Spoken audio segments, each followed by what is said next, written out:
It's one of the most famous Second World War stories. One night in 1943, a squadron of 19 Lancaster bombers began their run to destroy 3 dams and cripple the Third Reich's industrial war machine. They became known as the Dambusters, and their mission, one of the most daring of the Second World War, was later turned into the famous film starring Michael Redgrave and Richard Todd. Yet, up until now, only 2 major works have ever been written about the Dambusters story, the last one 30 years ago. Well, now, James Holland, the best-selling author of The Battle of Britain, has written his account. I spoke to him earlier and started by asking him what made him revisit the story. Well, I have to say, I like most people, thought there'd been a million books written about this subject. But a great friend of mine, publisher and author himself, Roland White, suggested that actually there'd only been a couple of books on this in recent years, and only 2 major works on it, and never a single narrative history. And from reading the book, the raid on the German dams almost didn't happen. Why was that? Well, there were just so many things that could have gone wrong. You know, at the time that the project was given the green light, the actual bouncing bomb that was going to be used still hadn't even been drawn up. The one that had been used in the trials was much smaller.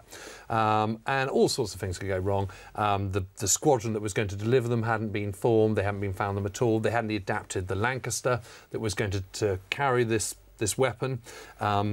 The designer of the bouncing bomb, Barnes Wallis, worked for Vickers Aviation. The Lancaster was built by Avro, so there were 2 kind of competing firms. There were so many things that could have gone wrong along the way. And actually, there was concurrently another raid being planned with a smaller version against German capital ships, the Tirpitz in particular, the battleship in Norway, and that never came off.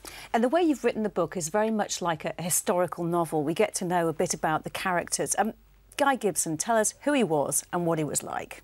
Well, Guy Gibson was absolutely fascinating to me because he's a sort of small, sort of stocky guy. By the time of the Dams raid, you know, he's hugely experienced. He's flown nearly 70 combat missions for Bomber Command, but a further 90 as a night fighter in 1940. He flew his first combat mission on the 3rd of September 1939. So he's already done way more than could possibly be expected of him. And he's also physically and mentally exhausted, but he doesn't show any of that. He doesn't reveal that. He keeps that all internalised. And the interesting thing about him is that at school there was nothing that showed the potential that he was going to achieve. So much of what we know about this mission is from the film. Did you set out to, in some ways, set the record straight, some of the perhaps Hollywood inaccuracies?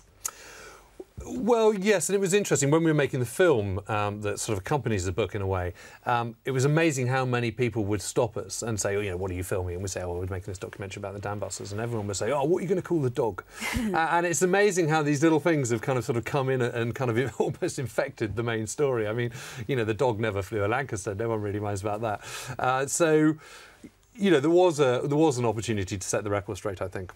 At the end of the day, there's always been a massive debate about whether the Dambusters raids really changed the war itself. What's your view?